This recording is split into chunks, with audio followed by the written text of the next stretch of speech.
ప్రతిరోజూ నిన్నే చూస్తున్నా, కాని నువ్వు వచ్చావా?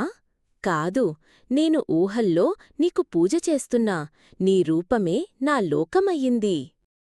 నువ్వు పెళ్ళైనవాడివైనా సరే నా ప్రేమ మారదు కదా? అమ్మా, ఎవరన్నా ఉన్నారా నీ మనసులో? మేమడగడం వల్ల బాధపడకు, మేమొప్పుకుంటాం. చెప్పమ్మా. ఏం పాపా, మేము నిన్ను శాపంలా పెంచలే. ఎవరైనా ఉంటే చెప్పు, మేము వారి పాదాలమీద పడైనా వాళ్లనొప్పిస్తాం. ఏదో సైకోలా మారిపోయిందంతే. ఇవి ఎవరికి అమ్మా, చూడు, ఈ బొమ్మ నువ్వు కదా? అవును, కాని అప్పుడు నేనొక్కడనే ఉన్నాను.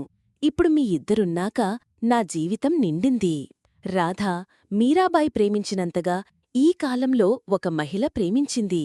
ఆ ప్రేమలో భక్తి, త్యాగం, విశ్వాసం ఇవన్నీ కలిసి ఒక జీవితాన్ని ఆరాధనగా మార్చాయి.